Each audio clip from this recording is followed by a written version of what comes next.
All right, welcome to this explainer. Today we're diving into something that's, quite frankly, going to affect every single one of us.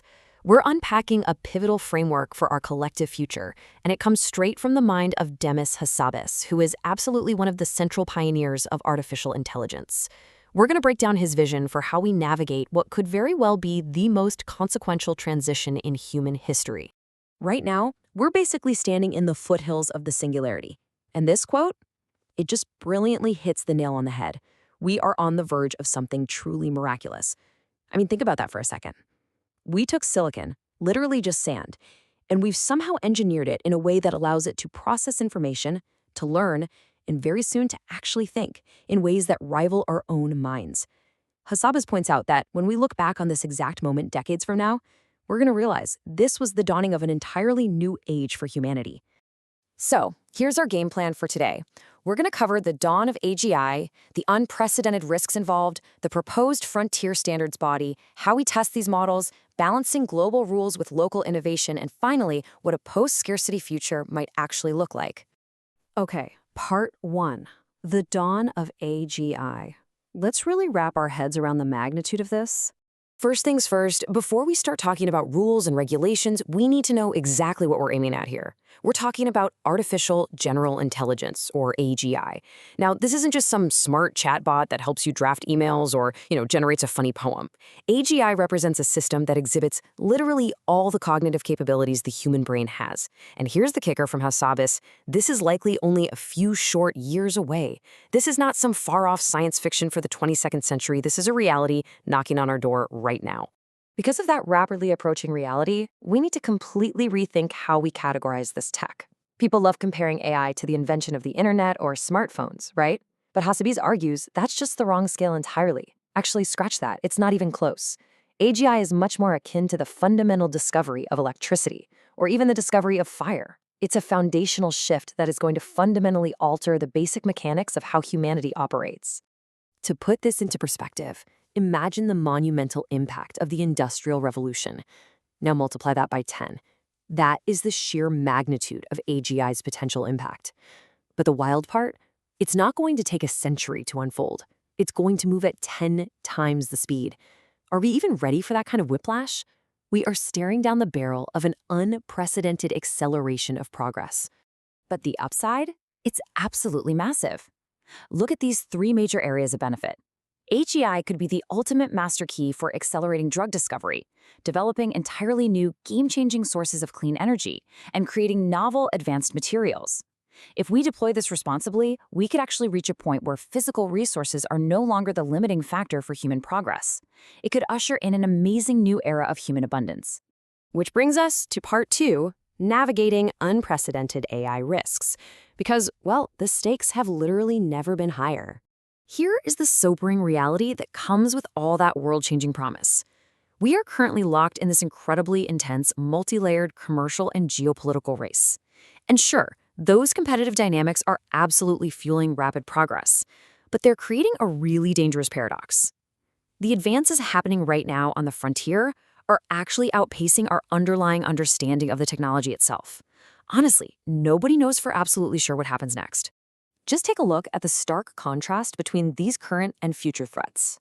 Right now, in the very near term, frontier models pose some serious challenges for cybersecurity, and we're looking at potential nuclear and biological risks emerging as these capabilities level up. But then, look at those horizon threats. We face the very real possibility of losing control of increasingly agentic, recursively self-improving systems. Tackling these massive unknown issues requires serious time and space, and that space we just aren't giving ourselves right now as a society. So part 3, a frontier standards body. Let's look at a concrete framework for stewardship. Because even the top experts disagree on what exactly happens next, these high stakes demand some really concrete stewardship. To navigate this critical period, Hassabis proposes a bold solution. He suggests the United States, given its current economic and technical standing, takes the lead by establishing a new standards body. Now, this wouldn't just be your standard slow-moving government agency. It'd be a federally overseen public-private partnership, kind of like FINRA in the financial world. It would be stacked with independent technical experts and open-source reps. And crucially, the heavy funding needed to secure world-class talent and massive compute resources for testing, that would likely be funded directly by the industry itself. Under this framework, if an organization builds a model that crosses certain highly advanced benchmark thresholds, they get officially designated as a frontier lab. Now, that title carries a ton of prestige, for sure, but also a huge burden of responsibility. They'd be expected to adopt rigorous, standardized best practices, publishing detailed model cards, maintaining incredibly locked-down internal cybersecurity to protect their model weights, thoroughly vetting key personnel, and pouring sufficient resources into safety and security research. Moving on to Part 4, testing and assessing models with dynamic protocols. Now, you might be wondering, how do you actually enforce safety on something that's constantly evolving? Testing AI isn't like testing a car engine. It's a moving target. So the key here is a phased approach. At first, frontier labs would voluntarily share their models with a standards body 30 days before releasing them. Then, once those assessment protocols are proven to be rock solid, this smoothly transitions into a formal, mandatory requirement. Basically, you want to deploy your model in the US market, you have to pass the test, period. And it doesn't just stop there. Labs would have to actively work with the body to patch any critical vulnerabilities found post-release. And these mandatory assessments, they wouldn't just be a rubber stamp. They'd be intensely rigorous and scientific, specifically evaluating capabilities in high-risk domains. For example, the agentic AI tests would actively hunt for signs of deception or check if the AI is quietly attempting to bypass its own safety guardrails. On the transparency side, it means if you're looking at a photo online, you'll definitively know if a machine made it, because digital watermarking would be mandatory. They'd also require models to generate human-readable output tokens so we can actually understand their underlying reasoning. And eventually, the standards body would build its own independent tests, so these labs can't just game the system and overfit their models to pass the exam. This leads us to Part 5, Global Rules, Local Innovation. It's all about balancing safety with progress. You know, whenever we start throwing around the word regulation, people instantly panic about stifling innovation.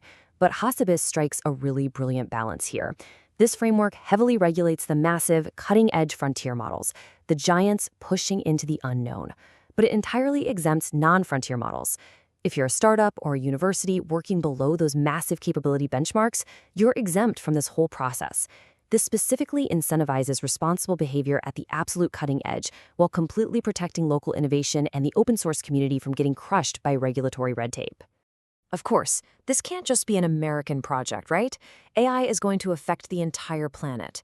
This US-initiated, technically focused framework is designed to serve as a strong starting point. The ultimate goal here is to spur the international community into reaching a consensus, building shared, global standards on how to manage these massive risks so that everyone, everywhere, can safely benefit from AI. And finally, Part 6, a post-scarcity future. Time to tackle some of the deeper philosophical questions. If we pull back from the immediate technical mechanics and regulatory structures for a second, the philosophical implications of this dawning age are just wild. If we actually get this right, if we coordinate globally, if we use the most rigorous scientific methods and bring the absolute best minds together to manage this, AGI can be the ultimate tool for enormous economic growth. By safely stewarding AGI into the world, we could genuinely enter a new golden age of scientific discovery and incredible human flourishing. But actually solving the technical challenges? That might just be the easy part, because it opens the door to some incredibly complex economic questions. If AGI creates a reality where resources are no longer the limiting factor, how do we organize society? What sorts of new economic models are we going to need to ensure that everyone actually thrives in a post-scarcity world? The old rules of supply and demand might completely break down. If AI can invent and build literally anything we need, what exactly is money anymore? Ultimately, guys, this future isn't written yet. We've got this precious shrinking window of time before AGI fully arrives to shape it for the benefit of all humanity. Resolving these questions absolutely cannot be left to just the technologists in Silicon Valley.